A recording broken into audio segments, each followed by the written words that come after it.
स्वस्ति श्री गणेशाय नमः। श्री सरस्वती नमः। श्री गुरुभ्यो नमः।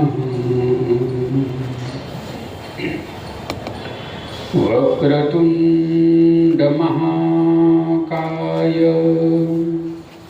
सूर्यकोटि समप्रभ निर्विघ्नं कुरु मे देव सर्वकार्येषु सर्वदा। गुरुर्ब्रह्मा गुरुर्विष्णु गुरुदेवो महेश्वरः गुरुर्साक्षात् परब्रह्म तस्मै श्री गुरुवे नमः। तस्मै श्री गुरुवे नमः। बोलो सोमनाथ महादेव की जय। ओम नमः पार्वती पतये हर हर महादेव। नमः शिवाय। ओम नमः शिवाय। हर हर भोले नमः शिवाय। नमः शिवाय। ओम नमः शिवाय। हर हर भोले नमः शिवाय। नमः शिवाय। ओम नमः शिवाय। हर हर भोले नमः शिवाय। नमः शिवाय। ओम नमः शिवाय। हर हर भोले नमः शिवाय। सोमेश्वराय शिव सोमेश्वराय। हर हर भोले नमः शिवाय। सोमेश्वराय शिव सोमेश्वराय। हर हर भोले नमः शिवाय। जटाधराय शिव जटाधराय। हर हर भोले नमः शिवाय। जटाधराय शिव जटाधराय। हर हर भोले नमः शिवाय। श्री कृष्ण गोविंद हरे मुरारी। हे नाथ नारायण वासुदेवा। श्री कृष्ण गोविंद हरे मुरारी। हे नाथ नारायण वासुदेवा। श्री कृष्ण गोविंद हरे मुरारी। हे नाथ नारायण वासुदेवा। श्री कृष्ण गोविंद हरे मुरारी। हे नाथ नारायण वासुदेवा। भज गोविंद गोविंद गोपाल। भज गोविंद गोविंद गोपाल। भज गोविंद गोविंद गोपाल। भज गोविंद गोविंद गोपाल। भज मुरली मनोहर नंदलाला। भज मुरली मनोहर नंदलाला। भज मुरली मनोहर नंदलाला। भज मुरली मनोहर नंदलाला। भज गोविंद गोविंद गोपाल। भज गोविंद गोविंद गोपाल। ओ शिव शिव बोलो प्यारे महादेव बोलो। शिव शिव बोलो प्यारे महादेव बोलो। शिव शिव बोलो प्यारे महादेव बोलो।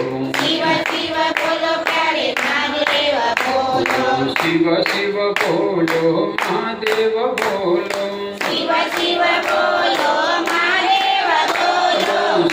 શિવ બોલો મહાદેવ બોલો શિવ શિવ બોલો મહાદેવ બોલો ગોવિંદ જય જય ગોપાલ જય જય ગોવિંદ જય જય ગોપાલ જય જય ગોવિંદ બોલો હરિ ગોપાલ બોલો ગોવિંદ બોલો હરિ ગોપાલ બોલો રાધારમણ હરિ ગોવિંદ બોલો રાધારમણ હરિ ગોવિંદ બોલો ગોવિંદ જય જય ગોપાલ જય જય ગોવિંદ જય જય ગોપાલ જય જય ગોપાલ કૃષ્ણ લાલ કી જય.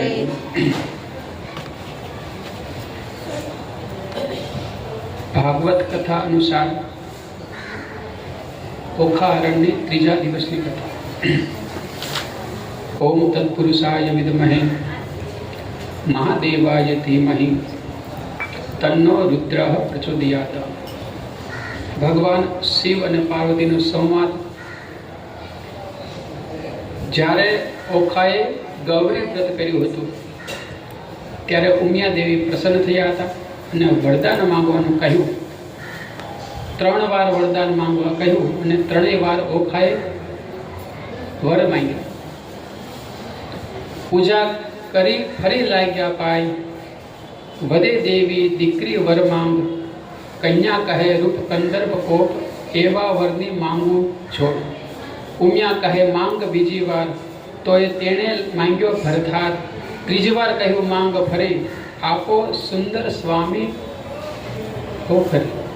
ઉમિયા દેવી 3 વાર કહ્યું કે વરદાન માંગો. ઓખાએ 3 વાર એકને એક જ વરદાન માંગ્યું કે ભરથારની માંગણી કરી. દેવી કહે વરદાન થશે ખરા. જા કન્યા પરણે 3 વરા. તે 3 ફેરું ભરથાર માંગ્યો તો જા હવે 3 વાર તારું લગ્ન થશે. ઓખા કહે કરમે દઈ હાથ. 3 નાથ તે મહા ઉત્પાત. મેં પૂજ્યા તમને સ્વાર્થ. એમ પરણે લોકમાં હસારત. દેવી કહે ટાળું સંદેહ. 3 વાર પરણીશ તેનું જ તે. ઓખા કહે મારે 3 વાર નથી વર જોતો. 3 વર નથી જોતા. તો દેવી કહે તારું 3 લગ્ન થશે પણ એકને એક વર સાથે થશે. તો ઓખા પરણી સપનમાં પહેલી વાર. બીજી વાર ચિત્રલેખાએ વર્ણવી. ત્રીજી વાર પરણવાનું બાકી હતું ત્યાં અનુરીત નાગ પાસથી બંધાયો છે. આવી સેના અસુરની અનુરીત લીધો ઘેરી. કામ કુંવરને મધ્ય આણી. વીટી લીધો ચોફેરી. અનિરુદ્ધનું આખું શરીર નાગપાસમાં ભીંજાઈ ગયું. બાણાસુરના કહેવાથી સૈનિકોએ અનિરુદ્ધને કારાગૃહમાં પૂરી દીધો અને ઓખાને સમાચાર મળ્યા અને એ રુદન કરે છે. અનિરુદ્ધને નાગપાસમાં બાંધીને લઈ જતો જોઈ ઓખા પોતાના પિતાને મનમાં ને મનમાં તિરસ્કાર કરવા લાગી. બધી અસુર જાતિ ઉપર તેને અભાવ થઈ ગયો. ઓખા મહાદેવને પ્રાર્થના કરે છે કે હે પ્રભુ, જેમ સોણિતપુરનો રક્ષાભાર તમારે માથે છે તેમ અનુરુદ્ધની રક્ષાનો આધાર તમે જ છો. હે પ્રભુ, હે ગૌરીપતિ મહાદેવ, તમે મારા સૌભાગ્યની રક્ષા કરજો. એમ કહી ઓખા ચિત્રલેખા પાસે રુદન કરવા લાગી. દયા ન આવી ઓખા રડે રે છે દૈત્યપતિ દુર્મત. બાકર બાંધી બ્રિજવર સાથે વેર વધાર્યું સત્ય. પાતાળિયા પંકજ પિયુજીને નાગપાસના બંધ. બાંધી લીધો બળ કરીને કોમળ રૂપ મદન. આ આખું યુદ્ધ અંતરિક્ષમાં રહી નારદજી જોતા હતા. ઓખાનું કલ્પાંત સહન થયું નહીં. તેઓ નારાયણનું ગાન કરતા કરતા દ્વારકા જાય છે નારદજી. દ્વારકામાં ચોમાસાના ચાતુર્માસ વીતી ગયા, પરંતુ અનિરુદ્ધ કોઈને સાંભળી આવ્યો નહીં. કોઈને યાદ જ ન આવ્યું કે અનિરુદ્ધ ક્યાં છે. શ્રી કૃષ્ણના વિશાળ કુટુંબમાં સૌ કોઈને એવું લાગતું કે અનિરુદ્ધ આ મહેલમાં નહીં તો બીજા મહેલમાં છે. તેથી તેને એની ચિંતા કોઈને થતી નહીં. પરંતુ આજે દેવઉઠી એકાદશીનો મહોત્સવ હોવાથી અચાનક અનિરુદ્ધની યાદ આવી બધાને. મહેલમાં શોધખોળ ચાલી, પરંતુ ક્યાંય અનિરુદ્ધ મળ્યો નહીં. આખું યાદવ કુળ ચિંતામાં પડી ગયું. અનિરુદ્ધ મહાલયે પૂછપરછ કરતા ત્યાંની દાસીઓએ કહ્યું કે અહીં તો કુમાર અનિરુદ્ધ નથી અને તેમને સૂઈ રહેવાનો હિંડોળો એ પણ નથી. અમે તો એવું જ સમજતા હતા કે તેઓ અહીંથી બીજા મહેલમાં ગયા છે, દાસીઓ કહે. તો દાસીઓની વાત પરથી બધાને લાગ્યું કે શું અનિરુદ્ધને કોઈ હિંડોળા સહિત ઉપાડી ગયું હશે? જો ઉપાડી ગયું હોય તો એવું કોણ હશે? આખા રાજ મહાલયમાં બધાએ વિસ્મય પામ્યા. દાસ દાસીઓ કલ્પાંત કરવા લાગે. વાસુદેવ દેવકીની ચિંતાનો પાર ન રહ્યો. હિંડોળા સહિત કુંવર હરિયો રૂવે છે કિંકરી, હાહાકાર હવે પૂર વિશે અનિરુદ્ધની થઈ ચોરી. રૂક્ષ્મણી રોહિણી દેવકી સર્વે કરે આક્રંદ, જાદવ સર્વે કહ્યું માધવને શું બેઠા શું સ્વામી. વાર વિલંબ ન કીજીએ એમ કુળને લાગે ખામી. વાસુદેવ કહે શ્યામ રામને શું બેઠા શું ભૂખ. શોધ કરો અનિરુદ્ધની કયા કરો, ક્યાં ગયો કુંવર અનુ. ઉગ્રસેન કહે ઐશ્વર્ય મોટું કેમ હર્યો હિંડોળો. દેવદૈત્ય રાક્ષસનું કારણ તે ખપ કરીને ખોળો. હિંડોળા સાથે અનિરુદ્ધને કોઈ લઈ ગયું છે.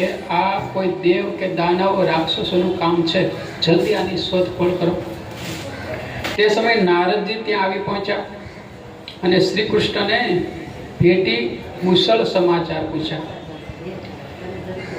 શ્રી કૃષ્ણના મોઢા ઉપર તો પ્રસન્નતા છવાયેલી હતી, પરંતુ સત્યભામા, રૂક્ષ્મણી વગેરે બધાના ઉપર શોકની છાયા દેખાતી હતી. રાણીઓ સામે આંગળી કરી નારદજી બોલ્યા કે પ્રભુ આપ તો ઠીક, પણ આ પટરાણીઓ કેમ ઉદાસ છે? ચહેરા ઉપર આનંદ દેખાતો નથી મને. રૂક્ષ્મણીજીએ નારદજીને વંદન કરી અને કહ્યું કે દેવર્ષિ, આપ તો ત્રણેય લોક અને 14 ભૂમિમાં ફરનારા છો, વિચરણ કરનારા છો. તમે ક્યાંય મારા અનિરુદ્ધને જોયું? કોણ જાણે ક્યારનો એ રાજમહેલમાંથી જતો રહ્યો છે. નારદજી નારાયણનું નામ બોલતા બોલતા કહે છે. નારદ કહે છે હું શું જાણું? તમે રહો છો સાગર બેટજી. જેને ઝાંઝેરા દીકરા હોય તેને દેવની ભેટજી. ભગવાન કહે છે નારદજીને પુત્ર વિના કેમ રહેવાયજી. નારદજી કહે ધીરા થાવ, હવે તેવું કહેવાય છે જી.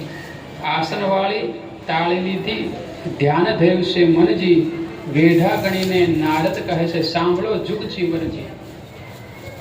તમારા પુત્રનો એક નારીએ કર્યું છે હરણજી.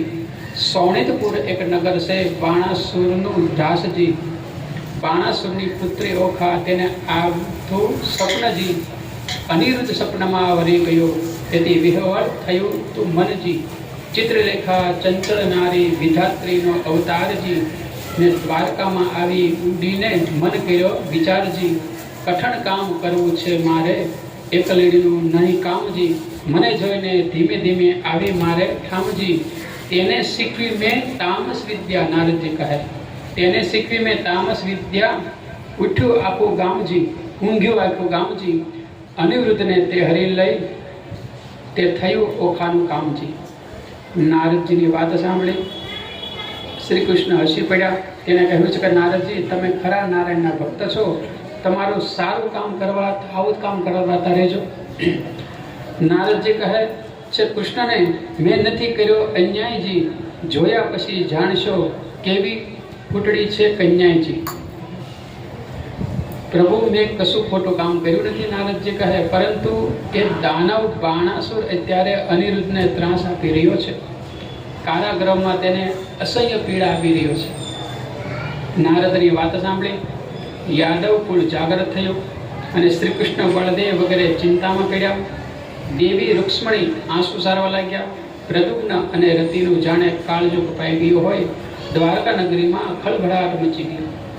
શ્રી કૃષ્ણ બળદેવ અને તેમના સૈન્યના પ્રમુખ યાદવ યોદ્ધાઓ પ્રદુમ્ન, સાત્યકી, ગદ, સાંબ, સારણનંદ, ઉપનંદ અને ભદ્ર વગેરેએ સમગ્ર યાદવ સૈન્યને શસ્ત્રોથી સજ્જ કર્યું અને અભિમાની બાણાસુરની રાજધાની સોણિત પર પ્રતિ શ્રી કૃષ્ણ અને બળદેવે પ્રયાણ કર્યું. આખું એ યાદવ સૈન્ય સોણિતપુરના સીમાડે ખડકાઈ ગયું. બાણાસુરના ગુપ્તચરોએ આ બધી પરિસ્થિતિની તેને જાણ કરી. બાણાસુરે તત્કાળ કૌભાંડને બોલાવ્યો